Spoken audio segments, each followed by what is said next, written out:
Hello students, कैसे हैं आप लोग सभी। एक बार फिर से मेरे साथ यानी अनिल गौतम के साथ आपका स्वागत है। बच्चों, हम 10th क्लास की जो केमिस्ट्री पार्ट है उसका सेकंड पार्ट मतलब सेकंड लेक्चर लेके आ गए। पहले पार्ट में हमने पूरे चैप्टर का ओवरव्यू हमने आपको दिया, जिसमें आपने देखा होगा कि किस तरह से हमें पढ़ना है। तो आज का टॉपिक बच्चों हमारा रहेगा चेंजेस, मतलब फिजिकल चेंजेस और केमिकल। जैसा आप बोर्ड पे देख रहे हैं, सबसे पहले हमने डेफिनेशन लिखा हुआ है फिजिकल चेंज का। थोड़ा लिख लिया कि टाइम बच जाए, लेकिन लग नहीं रहा कि टाइम बचेगा। वीडियो लॉन्ग होगी ही होगी, 40 मिनट का लेक्चर। तो आज इसके लेक्चर में मतलब आज के लेक्चर में हम डिस्कस करने वाले बच्चे about physical and chemical change. So let start about physical change. Before the starting I tell you something about this video is captured now. Shoot किया जा रहा है कि आपको मेरा जो चैनल का नेम है वहां आपको मिलेगा, क्या है बच्चों, लर्न केमिस्ट्री। ठीक है, लर्न केमिस्ट्री @ यूट्यूब पे जाएंगे, सर्च मारेंगे इसको लर्न केमिस्ट्री @ और लोगों में गोल और एल और ऐसे करके सी लिखा होगा, व्हाइट कलर का लोगो होगा। ठीक है, या फिर यही सेम लेक्चर मेरे फेसबुक पर, ठीक है, फेसबुक पे आप देख सकते हैं, वहां पर आपको आईडी मिलेगी अनिल गौतम। ठीक है, वहां मेरे नाम से ये पहले वाला ओवरव्यू लेक्चर भी पड़ा हुआ है बच्चों, और आपको ये भी मिल जाएगा। ठीक है, तो अपलोड के बाद तो दो जगह मेरी वीडियो आप देख सकते हैं। अगर जिन बच्चों को नोट्स चाहिए वो कमेंट बॉक्स में जरूर बताएं किस किस को नोट्स चाहिए, चाहे फेसबुक वीडियो के नीचे कमेंट में या यूट्यूब पर। और यूट्यूब पर जब भी आप जाएं तो अपने फ्रेंड्स और दोस्तों को सबको शेयर जरूर करें, और उन्हें थोड़ा सा सब्सक्राइब करने के लिए जरूर बोलें, लाइक कमेंट जरूर करें, जिससे कि जल्दी से जल्दी हम लोग आगे बढ़ें और अच्छे से अच्छे कंटेंट एक स्मार्ट बोर्ड लगा के आपको दे सके। तो बच्चों देखो, फिजिकल चेंज क्या होता है। जो भी डेली लाइफ में हम चेंजेस देखते हैं, एक बार चेंज हो गया, अगर वो चेंज रिवर्स हो सकता है, फिजिकल चेंज हो सकता है जिसमें डेंसिटी चेंज ना हो, कंपोजिशन चेंज ना हो, कलर चेंज ना हो, मास में चेंज ना आए। ठीक है, ओवरऑल कोई भी ऐसा चेंज नहीं दिखना चाहिए जो परमानेंट हो। उस सबको या उन सभी प्रोसेसेस को हम क्या बोलते हैं, फिजिकल चेंज बोलते हैं। और यहाँ क्या लिखा है हमने, a physical change is a change in which, क्या हो रहा है, in which the composition of a substance, है ना, composition of a substance is not affected. देखो कंपोजिशन है किसका, कोई भी सब्सटेंस हो, is not affected. Composition affect नहीं होनी चाहिए, मॉलिक्यूलर फॉर्मूला अफेक्ट नहीं होना चाहिए, डेंसिटी, मास या कलर वगैरह आप कह सकते हैं वो अफेक्ट नहीं होना चाहिए। वो सभी फिजिकल चेंज है, परमानेंट नहीं होते, रिवर्सिबल चेंज होते हैं। फिजिकल चेंज कैसे चेंज होते हैं, रिवर्सिबल चेंज होते हैं। तो मैंने नोट करके भी लिखा हुआ है, physical change is a reversible change, और इनको सिंबलाइज कर लो इस वाले एरो से। ठीक है,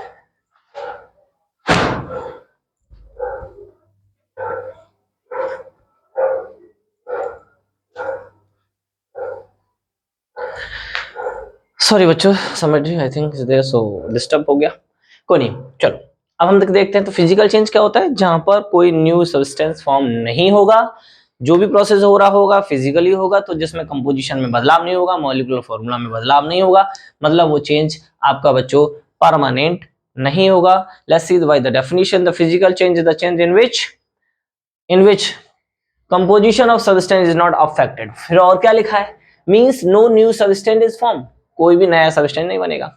नोट में भी हमने फिजिकल चेंजेस रिवर्सिबल चेंज लिखा हुआ है, कुछ भी चेंज नहीं, मॉलिक्यूलर फॉर्मूला वगैरह कुछ नहीं। तो चलिए इसमें हम देखते हैं एग्जांपल। एग्जांपल में बच्चों पहला एग्जांपल हम लिखना चाह रहे हैं, आप बताइए, सोचिए कि कौन सा चेंज होगा। सर आप एग्जांपल में लिख रहे हैं तो फिजिकली चेंज, हाँ। तो पहला, व्हेन आयरन इज, या आयरन नेल या आयरन पीस, बस मैं आयरन लिख रहा हूं, when iron is magnetize, magnetized, ठीक है, मैग्नेटाइज कर दिया। कब मैग्नेटाइज करेंगे बेटा, in the strong when iron is magnetize in the presence of, ऐसा करो, इन द प्रेजेंस, ठीक है बच्चों, when the iron is magnetize in the presence of strong magnetic field, magnetic field की प्रेजेंस में आयरन का मैग्नेटाइज होना एक फिजिकल चेंज है, because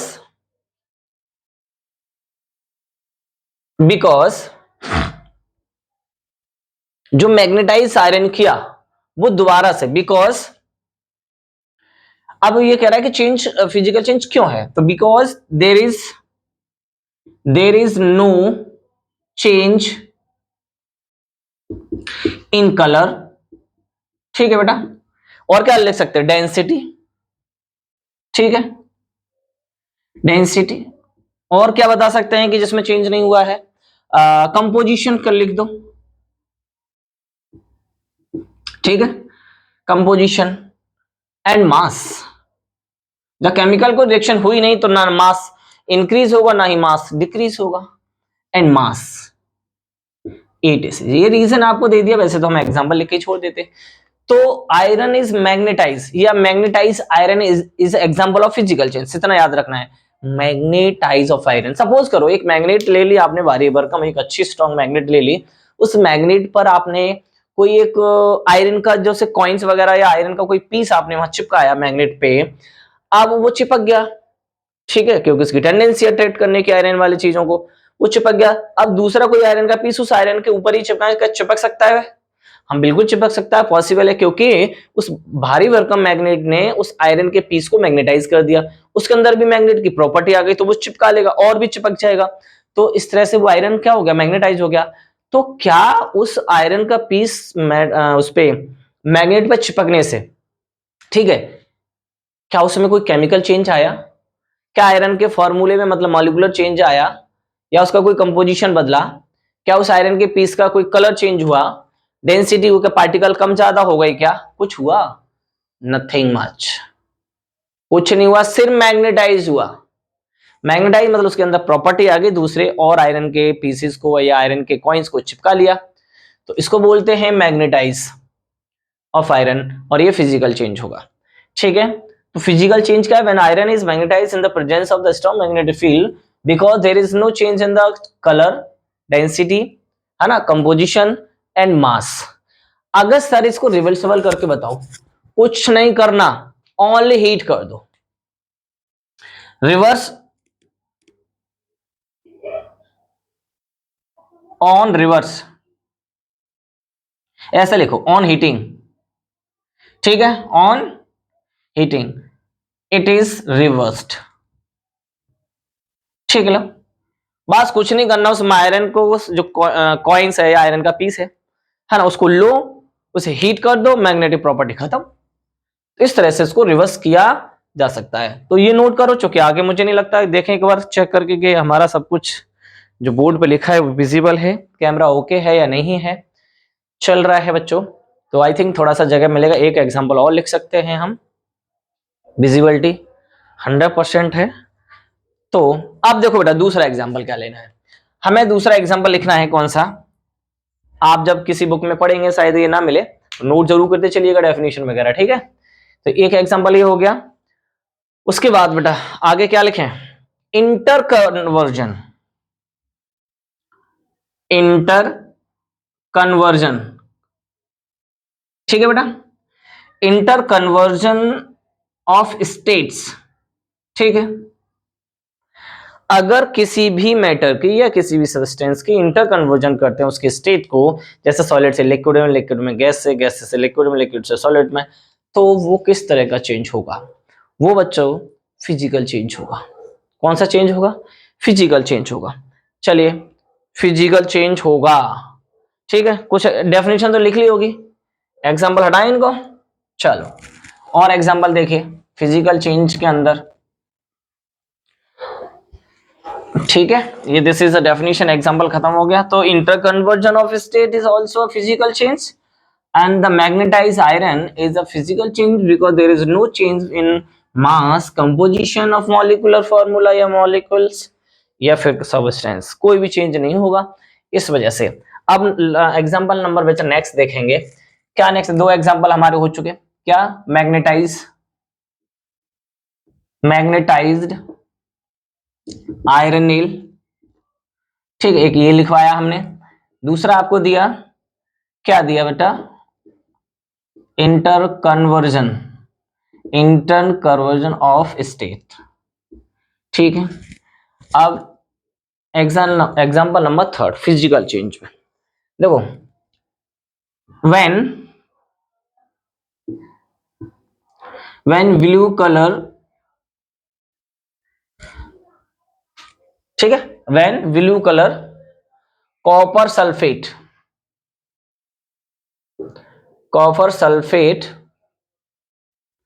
when blue color copper sulfate crystal, ठीक है, crystal when blue color of copper sulfate करो बेटा, of copper sulfate crystal is disappear, ठीक है बेटा, वो डिसअपियर हो जाएगा ऑन हीटिंग, ठीक है, ऑन हीटिंग एंड फॉर्म्ड, क्या फॉर्म करेगा, जब कलर चेंज हो जाएगा तो फॉर्म्ड व्हाइट कॉपर सल्फेट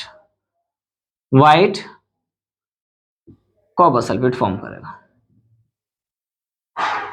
ठीक है। देखो इसको कैसे समझ रहे हैं, सीधा सीधा,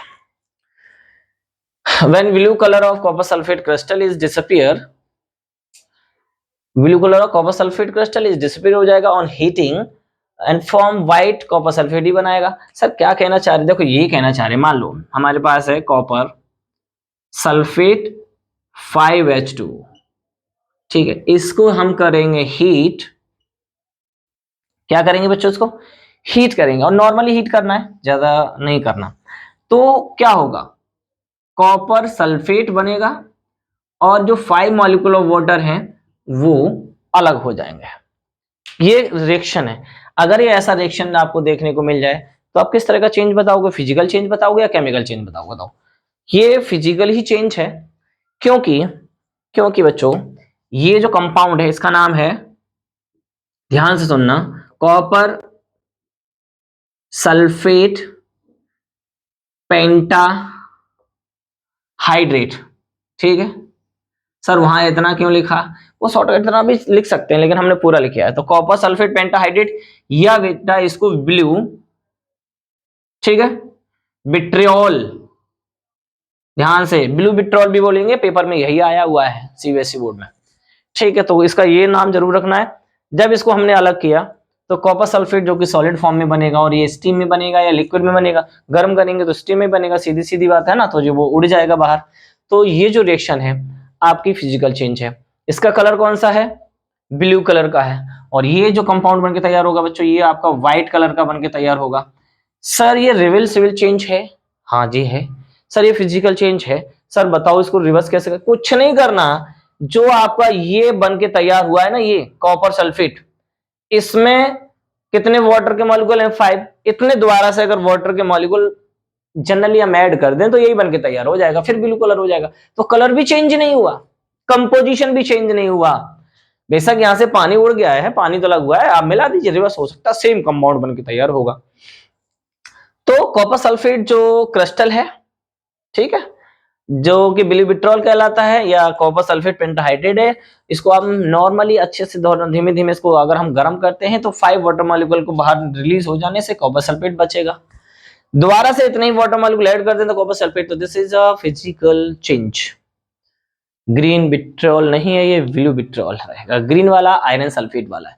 तो आई होप ये एग्जांपल समझ में आ गया होगा। सेम एक एग्जांपल और दे रहे हैं आपको, देखा तीसरा के बाद चौथा एग्जांपल यहाँ देखिए, एग्जांपल में रिएक्शन लिख रहे हैं हम, आपको दिख रही होगी यहाँ शायद, देखो FeSO4 7H2, FeSO4 7H2 ठीक है, ये भी आप, ये लाइट ग्रीन कलर का है, कैसा है, लाइट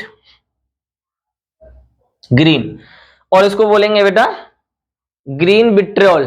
ठीक है, यहाँ ब्लू विट्रियोल है, इसको ग्रीन विट्रियोल। नाम क्या है, फेरस सल्फेट सेप्टाहाइड्रेट या हेप्टा, हेक्स और हेप्टा, तो हेप्टाहाइड्रेट। ठीक है, ये हेप्टा हाइड्रेट। ठीक है, तो क्या बोलेंगे, फेरस सल्फेट हेप्टाहाइड्रेट, या लाइट ग्रीन कलर है, या फिर इसका कलर हो गया, और नाम क्या होगा इसका बेटा, ग्रीन विट्रियोल। ठीक है, इसको भी हमें हीट करना है, तो Fe2O3, नहीं सर स्ट्रांगली नहीं कर रहे हैं हम कर रहे हैं नॉर्मल, तो FeSO4 ही बनेगा और 7 वाटर मॉलिक्यूल अलग निकल जाएंगे। अगर ज्यादा स्ट्रांगली इसको हीट कर दिया तो फिर ये आयरन का ऑक्साइड और कॉपर का ऑक्साइड बन जाएगा। कौन कौन सा ऑक्साइड बन जाएगा, आयरन का ऑक्साइड और कॉपर का ऑक्साइड बन जाएगा। तो वो फिर चेंज फिजिकल ना होके वो बच्चों केमिकल चेंज हो जाएगा। देखो मैं बताना चाहूंगा कैसे हो जाएगा केमिकल चेंज, सर बताओ जल्दी से। हाँ जी बता रहे, आप ध्यान से नोट करते चलो। ये फिजिकल चेंज यहाँ तक, यहाँ रिएक्शन रुक गई जहां जितना मैंने अभी बोर्ड पे लिखा है दिस, इस टाइम तक तो ये फिजिकल चेंज है। अगर आपने इसको फिर जो बना कॉपर सल्फेट ये वाला, जब इसको और गर्म कर दोगे, मतलब स्ट्रांगली हीट कर दोगे, तब क्या होगा, तो कॉपर सल्फेट बनेगा ना, सॉरी कॉपर ऑक्साइड बनेगा, और सल्फर ट्राईऑक्साइड या डाइऑक्साइड ये बन जाएगा। तो ये फिर तो फिजिकल चेंज कहाँ रहा, ये तो परमानेंट चेंज हो गया, मतलब केमिकल चेंज हो जाएगा। तो ये रिएक्शन इतनी लिखी हुई मिले तभी ये बेटा आपका फिजिकल चेंज होगा। बच्चों मैं एक बार माइक चेक कर लूं कि आवाज आ रही है कि नहीं। ओके बच्चों ऑन है, मुझे लगा डिस्चार्ज तो नहीं है। तो कितने एग्जाम्पल देखे अभी हमने बच्चों, 4 एग्जाम्पल देख लिया। ठीक है, मैग्नेटाइज ऑफ आयरन और इंटर कन्वर्जन ऑफ स्टेट किसी भी सब्सटेंस की, वो सभी के सभी आपके क्या है बच्चों, फिजिकल चेंज है। अब तीसरा टाइप के जो है, पहला टाइप का एग्जांपल में 2 फिर 2, आप देखो यहां एग्जांपल आपका होगा 4th, नहीं कितना हो गए, 2 तो रिएक्शन हो गई, 2 पहले तो 4, 5th नंबर पे, लेकिन इनमें चेंजेस हैं वो सब के सब, कुछ प्रोसेस है। जैसे पहला प्रोसेस है बेटा एवापोरेशन। ठीक है, एवापोरेशन प्रोसेस भी फिजिकल चेंज शो करता है। ठीक है, वेपराइजेशन जिसे आप कहते हो या एवापोरेशन कहते हो, पानी जब स्टीम में बदल जाता है, वो लिक्विड से स्टीम में गया, स्टीम ठंडा कर लो फिर लिक्विड, और ठंडा करने वाले प्रोसेस को हम क्या बोलते हैं बच्चों, कंडेंसेशन, कंडेंसेशन बोलते हैं उसको। तो कंडेंसेशन कर दिया, ठंडा हो गया, ये भी फिजिकल चेंज में आएगा। जब भी प्रोसेस ऑप्शन में आ जाए तो ये सभी प्रोसेस आपके फिजिकल चेंज है। तीसरा कौन सा चेंज होगा बेटा, distillation, distillation process, evaporation process, ठीक है, और कंडेंसेशन प्रोसेस। ठीक है, डिस्टिलेशन प्रोसेस, इतना आपको ध्यान रखना है, ये सब प्रोसेस है। और कौन सा प्रोसेस हो सकता है, क्रिस्टलाइजेशन, क्रिस्टलाइजेशन, क्रिस्टलाइजेशन प्रोसेस, ये सब फिजिकल प्रोसेस है। और कोई हो सकता है ऐसा, डिस्टिलेशन, क्रिस्टलाइजेशन, कंडेंसेशन, इवापोरेशन। और बताओ बच्चों कुछ याद आ रहा है, मुझे तो 4 ही याद आ रहे हैं, और दिमाग लगाओ जल्दी जल्दी जल्दी जल्दी, सोचो सोचो फटाफट, अगर और भी कुछ पता चल जाए हमें तो बताओ भाई। तो इवापोरेशन है, कंडेंसेशन है, डिस्टिलेशन है, और आपका क्रिस्टलाइजेशन। देखो इनके बारे में थोड़ा थोड़ा सा मैं आपको एक्सप्लेन कर देता हूं, घबराने की जरूरत नहीं है। जो वाटर है वो मान लो ये लिक्विड फॉर्म में है, किस फॉर्म में है, लिक्विड फॉर्म में है। लिक्विड से हमें वेपर में ले जाना है। अब वेपराइजेशन जो प्रोसेस है वो किसी भी टेम्परेचर पर हो सकता है, मतलब मेल्टिंग पॉइंट 0 से एबव और बॉइलिंग पॉइंट 100 डिग्री सेल्सियस से कम पर। ठीक है, 0 पॉइंट से एबव और 100 से कम के, मतलब मेल्टिंग पॉइंट से ज्यादा बॉइलिंग पॉइंट से कम वाले टेम्परेचर पर एवापोरेशन प्रोसेस होगा। उसे एवापोरेशन प्रोसेस में वाटर सिर्फ स्टीम में चेंज होगा, गैस में चेंज हो जाएगा। ठीक है, अगर हम उसको ठंडा कर दे, कंडेंसेट, सर कंडेंसेशन का एक एग्जांपल समझा दो। देखो बहुत सिंपल सा एग्जांपल आपके लिए मैं बता रहा हूं। जब आप फ्रिज से वाटर निकालते हैं ठंडी वाली, और जब आप उस पानी को एक ग्लास में करें, कोई से भी, चाहे कांच का हो या फिर वो आपका स्टील वाला ग्लास हो, जब उसको आप पानी करते हैं तो उस गिलास के चारों तरफ हैं वाटर की ड्रॉपलेट्स आपको सीन होती हैं। वो ड्रॉपलेट कहाँ से आई?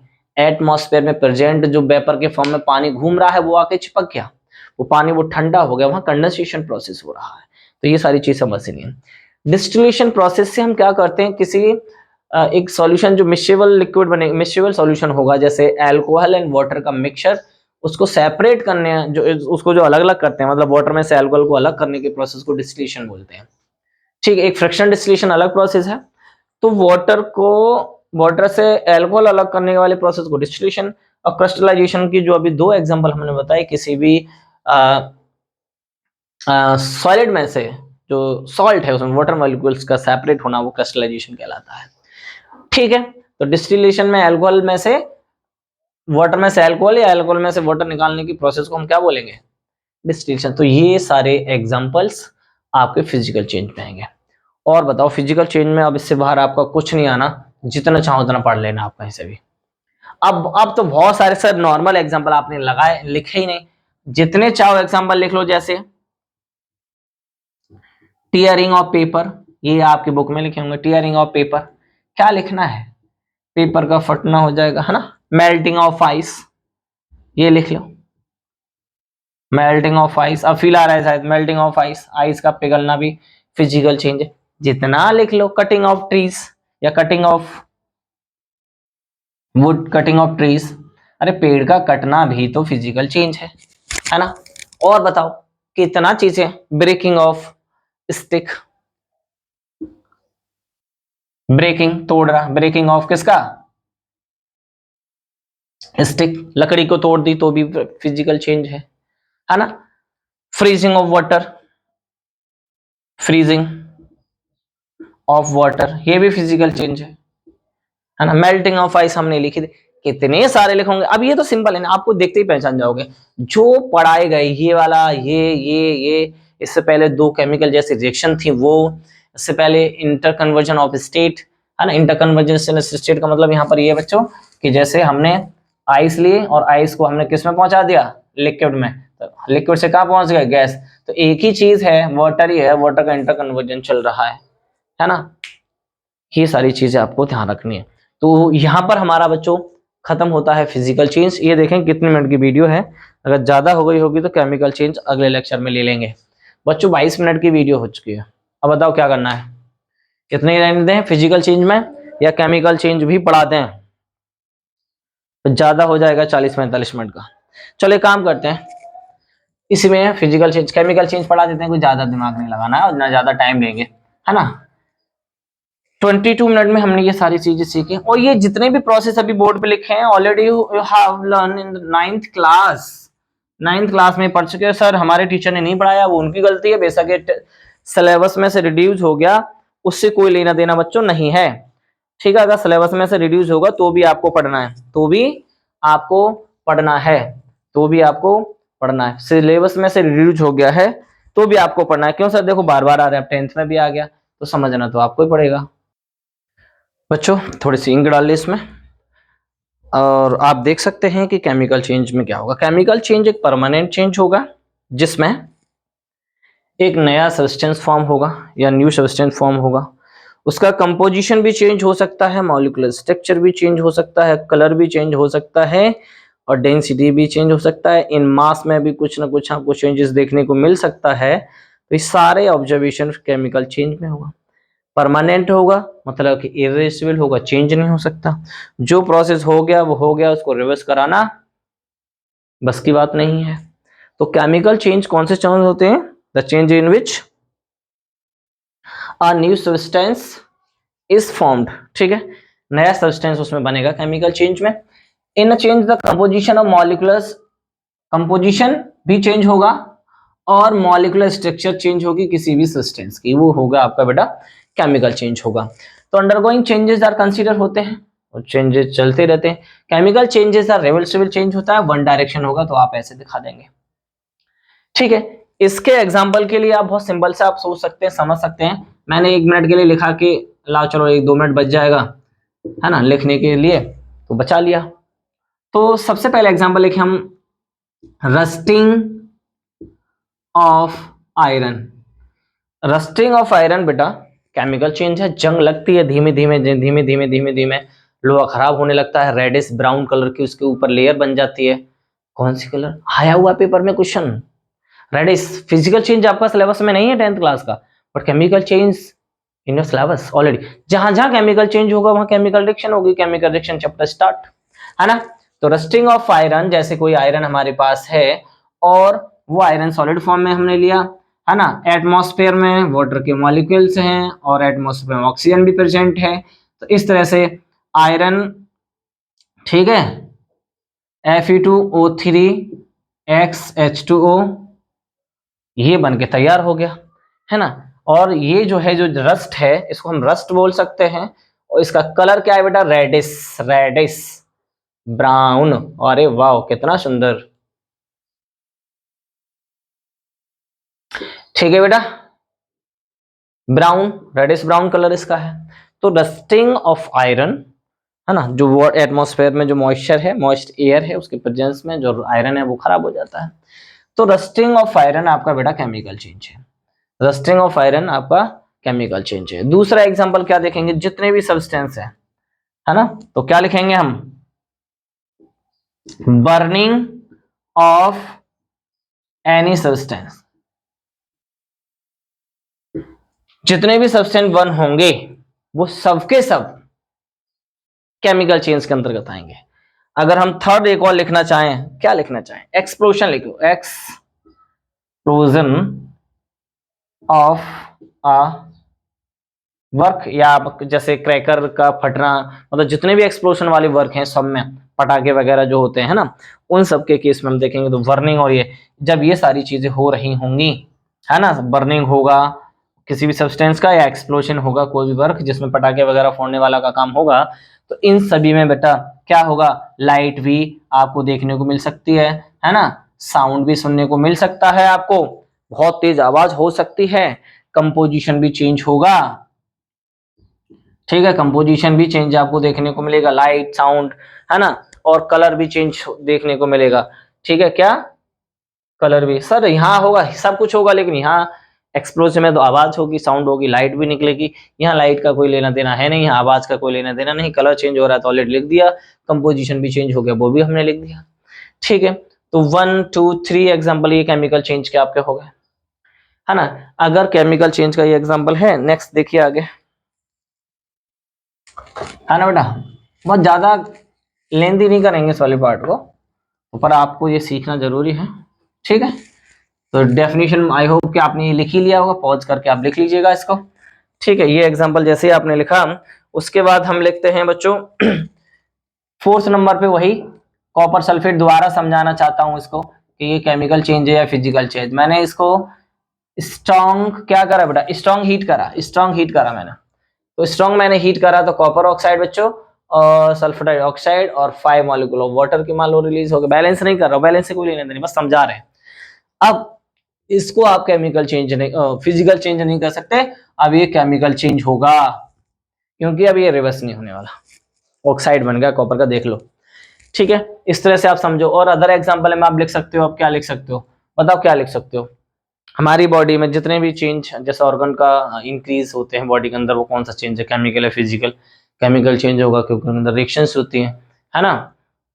और जितने भी आपको चेंजेस दिखेंगे केमिकल चेंज में, आप कुछ भी ले लो, किसी चीज का जलन, जैसे मैग्नीशियम पाउडर जो होता है, मैग्नीशियम पाउडर, मैग्नीशियम पाउडर को ऑक्सीजन की प्रेजेंस में अगर हम जलाते हैं तो मैग्नीशियम ऑक्साइड बन जाता है, ये भी केमिकल चेंज है ना। ये आपके एनसीईआरटी के पहले चैप्टर में ही लिखा हुआ है। तो ये सारे आपके चेंजेस हैं, इनको आपको देखने की जरूरत है, ठीक है।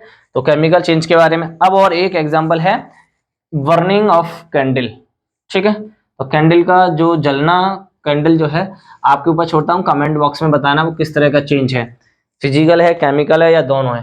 कुछ अदर थिंग्स देखो, सोचो, है ना बेटा, other things about chemical change. ठीक है, इनके बारे में कुछ देख लो। सर कौन कौन सी अदर थिंग है? देखो, जब बर्निंग होगा तब मतलब केमिकल चेंज के अंदर क्या क्या हो रहा होगा। तो नंबर 1 बेटा लिखते चलो मेरे साथ साथ, कुछ नहीं कहता, ड्यूरिंग केमिकल चेंज। मेरे साथ साथ लिखते चलेंगे, टाइम भी बचेगा आपका, नोट्स भी बन जाएंगे, समझाने की कुछ जाने। तो during chemical change the composition of the substance, the composition of a substance. ठीक है बेटा, during chemical the chemical change लिखना है बेटा, ड्यूरिंग केमिकल चेंज यहां लिखना है, केमिकल चेंज। ठीक है, तो during chemical change the composition of a substance, ठीक है, क्या हो जाएगा? चेंज हो जाएगा। ठीक है बेटा, चेंजेस क्यों? ड्यू टू, अब आपको रीजन देना है। ठीक है, क्या देना है आपको? रीजन देना है। Due to change in composition. ठीक है, उनके कंपोजिशन में चेंज हो गया। चेंज इन कंपोजिशन, या ऐसे करो, चेंज इन आप कैसे राइटिंग नहीं आ रहा है बच्चों, कितना गंदा राइटिंग है। अच्छा, इसको दोबारा लिखते हैं। ठीक है बेटा, दोबारा कैसे लिखते हैं? During chemical change. ठीक है, ड्यूरिंग केमिकल चेंज। ठीक है, जब केमिकल चेंज हो रहा होगा तब क्या होगा? During chemical change the composition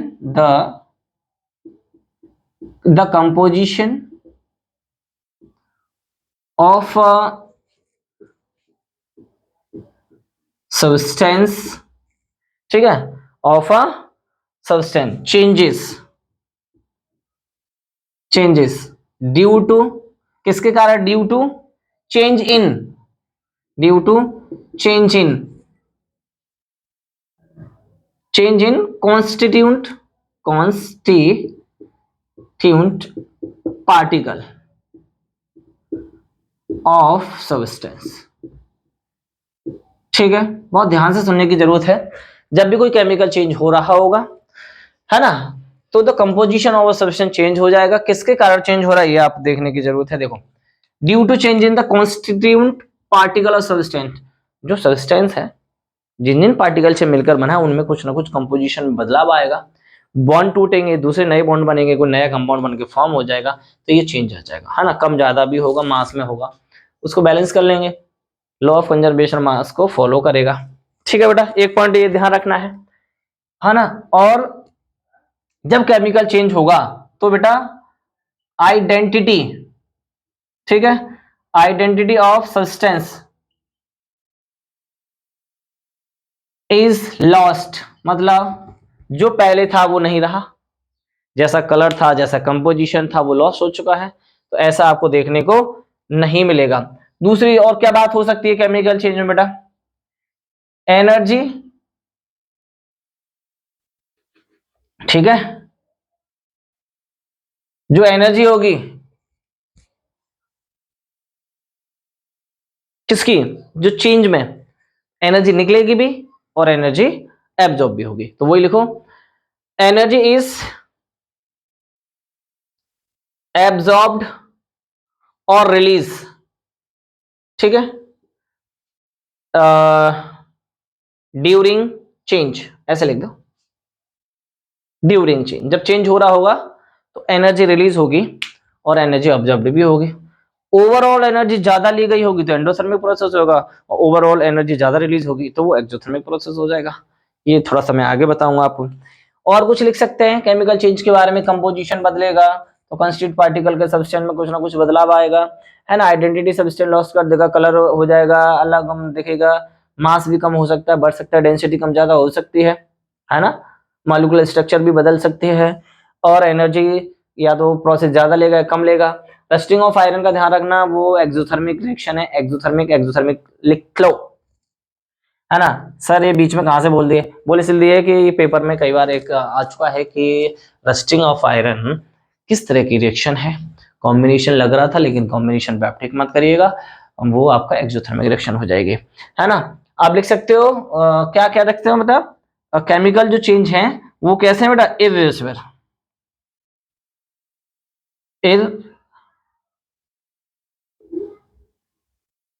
कौन से हैं बेटा? इरिवर्सिबल, मतलब वन डायरेक्शन से दिखाते हैं, फॉरवर्ड चलेगा बैकवर्ड नहीं जाएगा, ठीक है। इरिवर्सिबल चेंज रहेंगे, इरिवर्सिबल चेंज है मतलब परमानेंट, परमानेंट चेंज होंगे ये, ठीक है, कभी बदलेंगे नहीं। तो अब digestion of food, burning of paper, जो आपके सिंपल सिंपल एग्जांपल्स हैं कुछ भी लिख लीजिए, है ना। एग्जांपल मैं और बता रहा हूं, जैसे burning of paper, digestion of food, respiration process in body, है ना, डिकम्पोजिशन ऑफ वेजिटेबल वेस्ट, ये सब के सब केमिकल चेंज रहेंगे, है ना। अब जो जो जो कठिन प्रोसेस वाली चीजें हैं, कठिन चीजें मैंने आपको बता दी हैं, वो सब केमिकल चेंज है, ठीक है। अब ये चेक कर लें कितने मिनट की वीडियो हो गई। अगर 40 मिनट से कम है तो एक आध आपको हम क्वेश्चन देंगे, और नहीं तो हम इसको यहीं खत्म। देखो बेटा 36 हो गई, 36 हो गई। तो एक काम करता हूँ, कुछ क्वेश्चंस मैं आपको ऐसे ओरली पूछ लेता हूँ, है ना, जिससे हमारा टाइम बच जाएगा। वेयर इज माय डस्टर, कहाँ गया बच्चों? देखो मैं आपसे कुछ क्वेश्चन मैंने लिखे हैं आपके लिए, और आप मुझे बताना कि वो किस तरह का है ना। ओरल में दे रहा हूं जिससे टाइम बचेगा, 4 मिनट के अंदर हम 4 क्वेश्चन तो कर ही लेंगे, ठीक है। इस तरह से हमारा ये चेंज खत्म होता है। तो देखो बच्चों, पहला क्वेश्चन आपके लिए मैं दे रहा हूं, देखो बहुत सिंपल सा क्वेश्चन पूछ रहे पहले, है ना। सिंपल क्वेश्चन ये है कि आप मुझे ये बताओ, which one among of the following is not a chemical change. ये कह रहा है कि जो जो ऑप्शन है उनमें से कौन केमिकल चेंज नहीं होगा। पहला कर्डिंग ऑफ मिल्क, है ना, कर्डिंग ऑफ मिल्क, आप चाहो लिख लेना ऑप्शन नंबर ए। और ऑप्शन नंबर बी क्या है बेटा? राइपनिंग ऑफ फ्रूट, ठीक है, फलों का पकना। दूसरा है सी नंबर पे इवेपोरेशन ऑफ वाटर, एवा, ठीक है, पानी का स्टीम में बदलना। और डी नंबर पे बेटा burning of coil, burning of, बताओ जल्दी से लगाओ दिमाग। पूछा गया है कि इनमें से कौन सा प्रोसेस केमिकल चेंज नहीं है। दूध दही बनेगा केमिकल चेंज, दही से दूध नहीं बन सकता, रिवर्स नहीं होगा, never never never. Ripening of fruit, fruit पक गया तो सड़ेगा ही, दोबारा कच्चा नहीं हो सकता, डिकम्पोज हो जाएगा। एवापोरेशन प्रोसेस मतलब पानी वेपर में चेंज होगा, मतलब स्टीम में चेंज होगा, स्टीम को ठंडा कर लो फिर वाटर बना लो, तो कहीं ना कहीं यही आंसर हो सकता है। बर्निंग ऑफ कॉइल जलना केमिकल चेंज है, तो ये कह रहा है केमिकल चेंज कौन नहीं है, तो सी वाला ऑप्शन नहीं होगा। क्वेश्चन दोबारा बोल दे रहा हूं, लिख सकते हो नोट्स में, which one among of the following is not a chemical change. Freezing of water भी अगर यहाँ कहीं होता, यहां पर ही लिख देता मैं, है ना, फ्रीजिंग ऑफ H2O, ये भी आपका फिजिकल चेंज हो जाएगा, ये भी बेटा आपका फिजिकल चेंज हो जाएगा। एक क्वेश्चन और दे रहे हैं, which of the following process responsible chemical change. अब कौन सा प्रोसेस केमिकल चेंज को फॉलो करता है? Number 1 electrolysis, number 2 option sublimation, sublimation पढ़ा होगा 9th क्लास में, इलेक्ट्रोलाइसिस पढ़ाएंगे अभी, ठीक है, कोरोजन, ठीक है, कोरोजन। और फोर्थ वन बेटा डीकम्पोजिशन, ठीक है, डीकम्पोजिशन। बस 2 ही क्वेश्चन कराते हैं फिर हम इसको ऑफ कर देंगे, उसके बाद हम चलेंगे केमिकल रिएक्शन क्या होती है। जहां जहां केमिकल चेंज होगा वहां वहां केमिकल रिएक्शन आ जाएगी। इस तरह से इलेक्ट्रोलाइसिस में बेटा प्रोडक्ट बनते हैं, ठीक है, प्रोडक्ट बनते हैं, कैथोड एनोड पे प्रोडक्ट बनते हैं, इसमें करंट को पास करा के किसी भी एक सब्सटेंस को ब्रेक डाउन किया जाता है, वो परमानेंट चेंज कहलाता है। तो इलेक्ट्रोलाइसिस तो बेटा केमिकल चेंज है, और केमिकल चेंज ही पूछ रहा था। दूसरा सब्लिमेशन में क्या है कि कोई भी सब्सटेंस सॉलिड से गैस स्टेट में चेंज होगा without changing in liquid state, और फिर उसको ठंडा कर लो, मतलब पानी को डायरेक्ट गर्म करके भाप बना दो ना, बर्फ को या कोई नेफ्थलीन बॉल को या फिर कंपेयर को, इन सबको, अमोनियम क्लोराइड को। तो सब्लिमेशन तो बेटा फिजिकल चेंज होगा, ठीक है। कोरोजन मतलब कि कोरोजन होता है कि किसी भी मेटल्स का खराब हो जाना इन the presence of gases and moisture, है ना। तो कोरोजन जैसे रस्टिंग था, रस्टिंग टाइप ऑफ कोरोजन था, तो वो केमिकल चेंज हो रहा था, तो ये भी केमिकल चेंज है। डिकम्पोजिशन किसी भी कंपाउंड का टूट करके अदर कंपाउंड देना, प्रोडक्ट देना, तो ये भी केमिकल चेंज है। तो यहाँ 3 ऑप्शन सही हो जाएंगे, तो फर्स्ट के बाद थर्ड एंड फोर्थ। ऐसा कहीं आपको देखने को मिलेगा तो आप करेक्ट टिक मार दीजिएगा, ऐसा ही आएगा, है ना। तो in this video we have to learn about physical and chemical change. अब इससे बाहर आपको किसी भी एग्जाम्स में नहीं मिलेगा, आप इसको अटेम्प्ट कर लोगे आसानी से, समझेंगे फिजिकल चेंज में क्या होता है, केमिकल चेंज में क्या होता है, फिजिकल चेंज कैसा होता है और केमिकल कैसा होता है, रिवर्सिबल होता है नहीं होती, सारी चीज हमने दी। आप इसको प्रॉपर्ली नोट बनाएं। इसके बाद हम पढ़ेंगे केमिकल रिएक्शन क्या होती हैं, केमिकल रिएक्शन कैसे लिखते हैं, उनको कैसे रिप्रेजेंट करते हैं, फिर केमिकल रिएक्शन को कैसे बैलेंस करते हैं। जब केमिकल रिएक्शन को बैलेंस कर लेंगे, रिप्रेजेंट देख लेंगे, वो सब चीज देख लेंगे, फिर पढ़ेंगे केमिकल रिएक्शन के टाइप क्या होंगे। तो अगले लेक्चर में पढ़ेंगे केमिकल रिएक्शन क्या होती है, कितने प्रकार की होती है, कैसे केमिकल रिएक्शन होंगे, क्या होगा, वो सब देंगे। तो बहुत बहुत धन्यवाद बच्चों। इस वीडियो को आप मेरे यूट्यूब चैनल जिसमें लर्न केमिस्ट्री @ और मेरे फेसबुक पेज या फेसबुक पर प्रोफाइल पर जाके अनिल गौतम नाम से सर्च मारेंगे, वीडियो आपको मिल जाएगी। बहुत बहुत धन्यवाद, थैंक यू। शेयर जरूर करें, अपने फ्रेंड्स को बताएं। धन्यवाद।